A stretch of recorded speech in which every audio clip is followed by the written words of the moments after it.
The exact moment I realized how much respect my daughter-in-law thought I deserved came on a warm Saturday afternoon, standing beside a table covered with homemade desserts. The backyard of my house buzzed with cheerful conversations as neighbors laughed beneath strings of white lights. Music drifted softly through the air while burgers sizzled on the grill. I had spent the entire morning preparing for the celebration. I bought the food, hired a local caterer, arranged every chair, and even paid for the elegant tray of vanilla cupcakes that sat in the center of the dessert table. The party honored my daughter-in-law, Olivia Carter, who had recently earned a promotion at the advertising company where she worked. My son, Ryan Collins, proudly greeted guests while Olivia accepted endless congratulations as if she were hosting the event herself. I was happy for them, or at least I wanted to be. After hours of cooking and serving drinks, my legs felt heavy. I walked toward the dessert table, smiling to myself. A cupcake sounded like the perfect reward after working since sunrise. I reached toward the tray. Before my fingers touched the frosting, Olivia grabbed my wrist. Her grip wasn't painful. It was insulting. She pushed my hand away with a smile that never reached her eyes. "Those cupcakes are only for successful people," she whispered. The words were quiet enough that nearby guests couldn't hear them. I stared at her, waiting for the punchline. None came. Instead, she folded her arms and smirked, as though she'd delivered the funniest joke in the world. I turned toward Ryan. He stood only a few feet away holding a bottle of beer. For one hopeful second, I expected my son to defend me. Instead, he laughed, not loudly, just enough to let me know he agreed. Then he lifted his bottle, took another sip, and looked somewhere else. That hurt more than Olivia's words ever could. I didn't argue. I didn't embarrass anyone. I simply nodded, withdrew my hand, and quietly walked back into the house. As soon as the sliding glass door closed behind me, the music became muffled. The silence inside felt strangely comforting. I stood in the kitchen for several minutes, staring at the sink full of dishes I would probably be expected to wash after everyone left. Then something inside me changed, not dramatically, not angrily. It simply stopped. For 3 years, I had convinced myself things would improve. 3 years of excuses, 3 years of giving, 3 years of shrinking my own life so Ryan and Olivia could build theirs. I owned the house my late husband, Daniel, and I had worked nearly 35 years to pay off every penny of the mortgage. When Ryan married Olivia, they struggled with expensive rent. I happily offered them the master bedroom. I moved into the tiny guest room because I believed it was temporary. It'll only be until they save enough for a house. I had told my friends. 3 years later, nothing had changed, except me. Olivia redecorated nearly every room. Daniel's favorite leather recliner disappeared because it didn't match her style. She converted my garage into her private workout room. Ryan stopped helping with yard work because he claimed his office job left him exhausted. I paid every utility bill, water, electricity, internet, streaming subscriptions, property taxes, even groceries. They called it sharing expenses. I called it paying for adults who earned far more than they admitted. Still, I kept telling myself they were family. Family helps each other. Didn't they? That afternoon, standing alone in my kitchen, I realized something painful. Helping someone and being used by someone were two completely different things. I walked upstairs without making a sound. Inside the guest room, I pulled a small overnight bag from the closet. I packed 2 outfits, my medications, my laptop, a toothbrush, nothing more. There was no need for a dramatic exit, no emotional speech, no slammed doors. I carried the bag through the front entrance, climbed into my car, and drove away while everyone outside continued celebrating a promotion I had helped finance in more ways than anyone realized. 40 minutes later, I checked into a quiet roadside motel in the next county. The room was simple. Clean sheets, a small desk, a window overlooking an empty parking lot. For the first time in years, no footsteps echoed above my head. Nobody shouted my name from another room. Nobody asked where dinner was. I ordered a sandwich from the diner next door, took a long hot shower, and sat on the edge of the bed, listening to absolute silence. It felt wonderful. At exactly 10:57 that night, my phone lit up, then again, and again. When I finally looked at the screen, I counted 53 missed calls. Most came from Ryan. The text messages weren't about me. They weren't asking if I was safe. They weren't asking whether I had been hurt. Instead, the first message read, "Mom, where are you?" Everyone left. "The kitchen's a disaster, and Olivia says the trash still needs to go out. Please come home." I slowly placed the phone face down on the nightstand, for the first time in years. I chose not to answer. The next morning, I woke before sunrise without hearing Olivia's alarm blaring through the hallway or Ryan stomping downstairs looking for coffee. The quiet felt unfamiliar. For years, my mornings had belonged to everyone except me. I showered, dressed comfortably, and walked to a small cafe across the street from the motel. The waitress greeted me with a warm smile and poured fresh coffee without rushing me. I ordered pancakes, something I hadn't enjoyed in months because Saturdays at home usually meant cooking breakfast for half the family. As I sat by the window, I realized I couldn't remember the last time I'd eaten a meal without someone asking me for something. It was strangely peaceful. After breakfast, I opened my laptop and signed into my online banking accounts. Every monthly payment I covered appeared neatly on the screen: electricity, water, internet, DIL streaming services, the joint grocery credit card, insurance policies.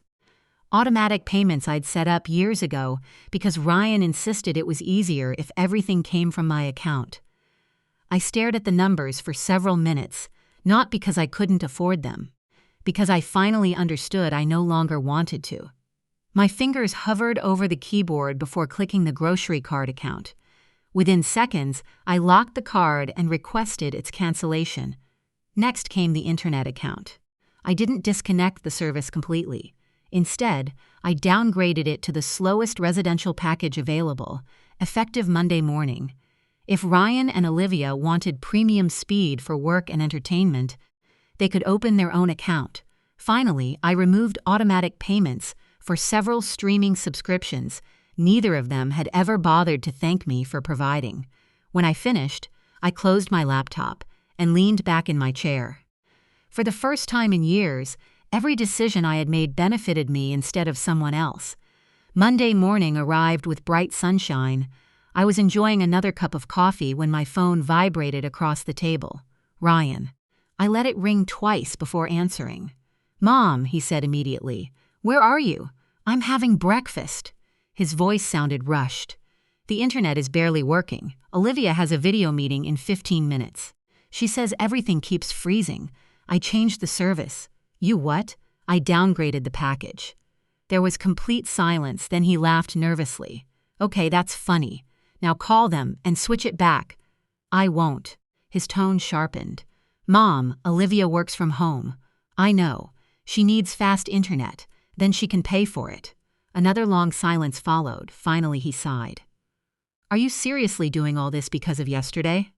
"I'm doing this because yesterday reminded me what the last 3 years have looked like. It was just a joke." "No," I answered calmly. "A joke makes everyone laugh. That comment was meant to humiliate me."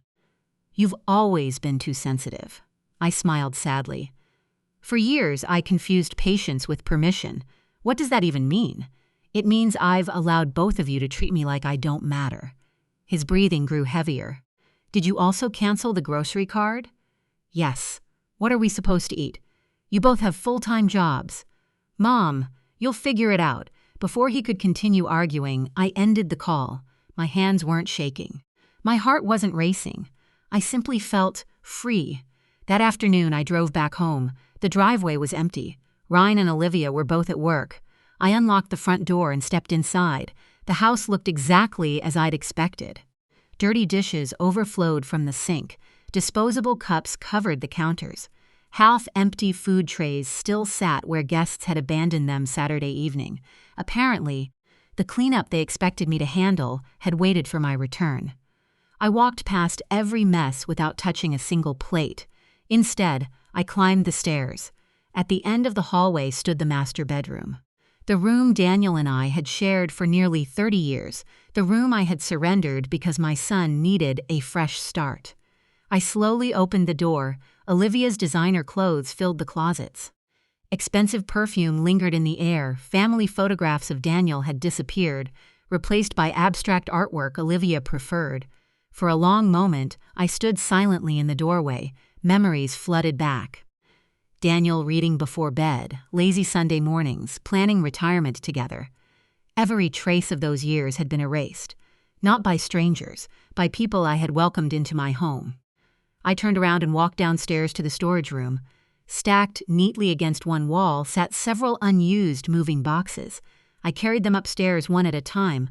There was no anger, no shouting, no revenge. Only quiet determination.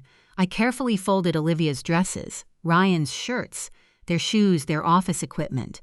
Everything went into labeled boxes. Nothing was damaged. Nothing was thrown away. When each box was sealed, I carried it down the hallway and placed it inside the guest room, the same room I had occupied while they enjoyed the life I had sacrificed. Then I returned to the master bedroom. I opened my own storage boxes, one by one. I unpacked my clothes, my books, Daniel's framed photograph, the handmade quilt we'd bought on our anniversary. By late afternoon, the room finally felt like home again. I sat in Daniel's favorite chair beside the window with a cup of tea in my hands. Outside, I heard a car door slam. Then another. Ryan and Olivia had just come home. The front door opened with enough force to rattle the picture frames in the hallway. I remained seated in the master bedroom, calmly turning another page in my book. A few seconds later, Olivia's voice echoed through the house. "Margaret," I didn't answer. Her heels clicked rapidly across the hardwood floor. Ryan followed behind her, his footsteps noticeably slower. "Margaret," she shouted again. "Why is the internet still so slow?" Still, I said nothing. The bedroom door swung open. Olivia froze. Her eyes darted around the room. My floral quilt covered the king-sized bed. Daniel's photograph rested on the nightstand. My books lined the shelves again. The closet doors stood open, revealing my clothes neatly hanging inside. For several seconds, she couldn't speak. Ryan stepped around her and stared at the room in disbelief. "Mom," he whispered. "What happened?" I moved back into my bedroom. Olivia's face flushed bright red. "You moved our things." I packed them carefully. "Where are they?" "In the guest room." She folded her arms so tightly they almost trembled. "You had no right to touch our belongings." I closed my book and looked at her. I treated every item with respect. "I wish I could say the same about how you've treated me." Ryan rubbed his forehead. "Mom, this is a little extreme." "No." I stood slowly and faced both of them. Giving away my bedroom was generous. Pretending it belonged to someone else was my mistake. Olivia laughed bitterly. "So this is revenge because I made one comment." "This isn't revenge. It's control."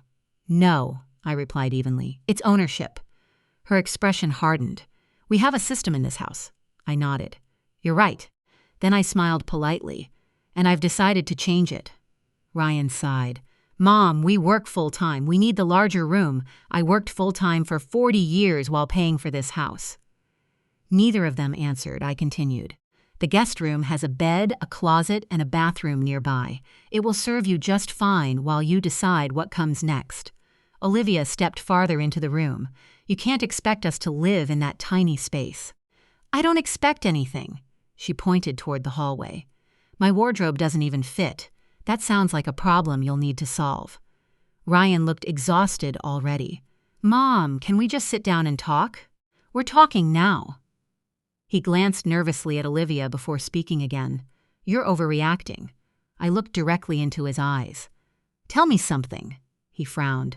"When your wife stopped me from eating a cupcake that I paid for, why didn't you defend me?" His mouth opened. Nothing came out. You laughed. It wasn't like that. Then tell me what it was like." He searched for an answer. None arrived. Olivia rolled her eyes. "Oh, please." It was obviously sarcasm. It didn't sound sarcastic. "You're 65 years old," she snapped. "You should have known I wasn't serious." "I did." She blinked. "I knew exactly how serious you were." The room fell silent. Finally, I walked toward the bedroom door. As of today, the master bedroom is no longer available. Ryan's shoulders slumped. "Where are we supposed to sleep tonight?" "The guest room." Olivia scoffed. "This is unbelievable." "No," I replied softly. "This is overdue." I walked downstairs, leaving them standing speechless. The following morning, I woke early and watered the flowers in the backyard. The sun had barely risen when Ryan joined me outside. He looked tired. His clothes were wrinkled, dark circles surrounded his eyes. "Can we talk?" I nodded toward the patio chairs. He sat heavily. Olivia barely slept. I slept wonderfully. He managed a weak smile before becoming serious again. "She's looking at apartments. That's good. But they're expensive." I remained quiet. "We haven't saved enough for a deposit." I looked at him carefully. "You've lived here for 3 years without paying rent." "I know. I covered the utilities." "I know. I bought the groceries." "I know. So where did your money go?" He stared at the patio floor. "Car payments." I waited. "Student loans." I waited again. "Vacations." Finally, he sighed. "We thought we'd have more time. You had plenty." I reached into my apron pocket and unfolded a single sheet of paper. "I prepared something for you." He accepted it. Across the top, bold letters read, "Guest room agreement." His eyes widened as he continued reading. "Monthly rent. 1/200 half of utilities. Due monthly clean kitchen. After every meal respectful conduct required." He looked up slowly. "You're serious." "Very." He stared at the paper for another moment. "Olivia is never going to agree to this." "Then you have another option." He already knew the answer. "Move out?" I nodded once. "This house is my home, Ryan." He folded the paper carefully. "When is rent due?" I met his eyes without hesitation. "Friday." Friday arrived exactly as I expected. I walked into the kitchen just after 7 that morning. The countertops were cluttered with cereal bowls and coffee mugs. Olivia had left for work without rinsing a single dish. Ryan's travel mug sat beside the sink, still dripping coffee onto the counter. I looked around. No envelope, no check, no cash. The kitchen table remained empty. The rent agreement I'd handed Ryan 2 days earlier had been ignored. I quietly folded the paper napkin lying on the table and dropped it into the trash. Then I smiled. They had made their decision. When the house became quiet, I walked into the kitchen and opened every cabinet. Over the years, I had collected beautiful cookware, copper pots, professional-grade knives, a cast-iron Dutch oven Daniel had given me on our 25th anniversary, a powerful blender, a stand mixer, an espresso machine. Every piece had been purchased with my money. Olivia treated them as if they belonged to her. She also expected me to wash them after every meal. One by one, I wrapped each item in soft towels and placed them into storage boxes. Nothing was damaged. Nothing was hidden permanently. I was simply reclaiming what belonged to me. When I finished, I carried every box into the locked basement storage room. Only one inexpensive frying pan, a small saucepan, a plastic spatula, and a basic coffee maker remained in the kitchen. More than enough for anyone paying nothing to live there. That evening, I was reading on the back porch when I heard the front door open. A few moments later, Olivia's voice echoed through the house. "Ryan." Cabinets slammed, Thrakers opened and closed. Footsteps pounded across the floor. Finally, she stormed onto the patio carrying a package of fresh steaks. "Margaret." I calmly looked up from my book. "Yes, where are my pans?" "They're not yours." Her jaw tightened. "You know exactly what I mean." "I do." She held the package higher. "I planned dinner. You still can." "With what?" I pointed toward the kitchen, the frying pan. She stared at me in disbelief. "You expect me to cook ribeye steaks in that cheap thing? It cooks food." She laughed sarcastically. "This is ridiculous." "No." I closed my book. "What's ridiculous is believing you were entitled to everything I own while contributing almost nothing." Ryan stepped onto the porch, already looking defeated. "Mom." I raised one hand gently. "Did you bring the rent?" He hesitated. "No, then the premium cookware stays packed." Olivia threw her hands into the air. "You are unbelievable." "I've heard that before." She glared at me. "You're punishing us. I'm establishing boundaries." "This isn't how families behave." I nodded slowly. "You're right." For a brief moment, hope crossed Ryan's face. Then I continued. "Families also don't tell the woman paying every bill that she's not successful enough to eat dessert." Neither of them spoke. The silence lingered for several seconds. Finally, Olivia spun around. "Forget this!" She marched back inside. Ryan remained standing on the porch. He looked embarrassed. "I wish things hadn't gotten this far. So do I." He lowered his eyes. But they did. Over the next 10 days, life inside the house changed dramatically. The grocery credit card remained canceled. The internet crawled at its slowest speed. Streaming services disappeared one by one. Every evening, Ryan and Olivia argued. Sometimes quietly. Sometimes loud enough for me to hear through the walls. They blamed each other for bills they had never expected to pay. Apartment listings covered their dining table. Security deposits. Monthly rent UD estimates. Parking fees. Reality had finally arrived. One Saturday morning, I looked out the front window and saw a moving truck parked in my driveway. Ryan carried boxes toward the truck while Olivia loaded clothes into the back seat of her car. Neither smiled. Their new apartment was less than half the size of my home and cost more each month than they had ever imagined. I walked onto the front porch carrying a glass of iced tea. Ryan noticed me first. He stopped beside the truck. "Are you happy now?" he asked quietly. I looked at him with genuine sadness. "I never wanted this. It feels like you did."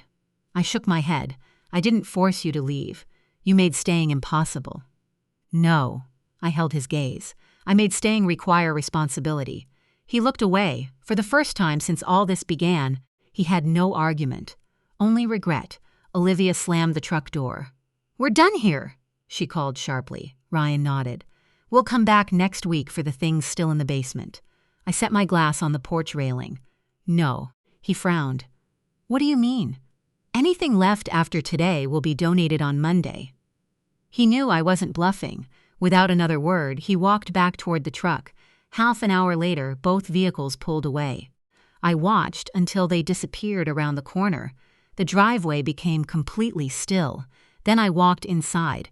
Waiting in the hallway was the new deadbolt lock I'd purchased several days earlier. I picked up a screwdriver and knelt beside the front door. 15 minutes later, the old lock rested in my hand. The new one clicked smoothly into place. I tested it twice.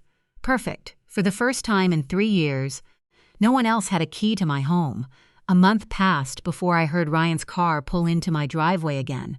Life inside my house had changed in ways I hadn't expected. The silence no longer felt lonely. It felt peaceful. Fresh flowers sat on the dining table every week. My late husband, Daniel's leather recliner, was back in its familiar corner beside the fireplace. The garage had become my gardening workshop again, filled with potted herbs instead of exercise equipment. Most importantly, I no longer felt like a guest in my own home. That Tuesday afternoon, I was trimming roses near the front porch when I noticed Ryan climbing slowly out of his car. He was alone. His shoulders sagged beneath the weight of responsibilities he had never carried before. His neatly pressed business shirts had been replaced by a wrinkled polo. Dark circles framed his tired eyes. He looked older than 34. I set my gardening gloves on the porch railing. "Hello, Ryan." He offered a weak smile. "Hi, Mom." For several awkward seconds, neither of us spoke. Finally, I motioned toward the patio. "Would you like some iced tea?" He nodded quietly. We sat across from each other beneath the shade of the old maple tree. The same place where Daniel and I used to drink coffee every Saturday morning. Ryan wrapped both hands around the cold glass before speaking. "The apartment isn't what we expected." I listened without interrupting. "The rent is almost double what we thought." He stared into his drink. "The utility bills keep coming." I remained silent.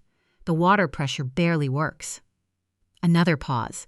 "We argued over a $60 grocery bill yesterday." His voice cracked slightly. I never realized how expensive ordinary life could be. I looked at my son with compassion, not satisfaction, not anger, simply compassion. "When someone else pays your bills," I said gently, "it's easy to mistake comfort for independence." He slowly nodded. "You're right." The admission surprised me. He looked around the backyard. "The garden looks beautiful. I finally have time to enjoy it." He smiled faintly. "I miss living here." I met his eyes. "No." He frowned. "You miss not paying for anything." The words weren't cruel. They were simply true. He lowered his head. After a long silence, he whispered, I guess I do. For the first time since this ordeal began, he wasn't making excuses. He wasn't blaming Olivia. He wasn't asking me to fix his problems. He was finally being honest. "I'm sorry," he said quietly. "I should have stood up for you that day." I believed he meant it. "I know. I didn't realize how much we'd taken for granted. You weren't children anymore. We acted like we were." Another silence settled between us. This one felt lighter, healthier. Ryan looked toward the kitchen window where fresh curtains fluttered gently in the breeze. "Olivia still thinks you overreacted." I nodded. "That's her decision. She's still angry. I'm not." He looked surprised. "You're not?" I smiled softly. "No. Haven't you been angry this whole time?" I was disappointed. I picked up my glass. But disappointment fades once you stop allowing people to hurt you. He leaned back in his chair. "I don't know if our relationship will ever be the same." "It won't." His face fell. "But that doesn't mean it can't become better." He looked at me hopefully. "What does that take?" "Respect." He nodded. "And responsibility." Again he nodded. Neither of us mentioned moving back. Neither of us mentioned money. Some doors close for a reason. This one needed to stay closed. I stood and walked into the kitchen. When I returned, I carried a small white bakery box. Ryan recognized it immediately, his eyes widened. "Those are vanilla cupcakes." I opened the lid. Inside rested 2 perfectly frosted cupcakes. They looked almost identical to the ones served at Olivia's promotion party. I peeled the wrapper from one cupcake and took a slow bite. The sweet vanilla frosting melted perfectly. Ryan watched quietly. After swallowing, I smiled. "You know," he waited. "Olivia was right about one thing." His eyebrows lifted. "These really are for successful people." His expression filled with embarrassment. I continued before he could apologize again. "Success isn't measured by promotions." I placed the second cupcake back inside the box. "It isn't measured by expensive clothes, luxury vacations, or pretending you're better than someone else." He listened carefully. "Success is earning what you have. It's respecting the people who helped you. It's protecting your peace instead of sacrificing it to keep everyone else comfortable." I gently slid the bakery box across the table. "The second cupcake is yours." He looked at it but didn't reach for it. "I don't think I've earned it yet." I smiled warmly. "Maybe not." Then I stood and picked up my watering can. "But now you finally know how to." Without another word, I walked toward my garden, leaving Ryan alone beneath the maple tree. When I glanced back a few minutes later, he was still sitting quietly, staring at the unopened cupcake. For the first time in years, I wasn't carrying his burdens anymore. I was simply enjoying the life and the home I had worked so hard to build.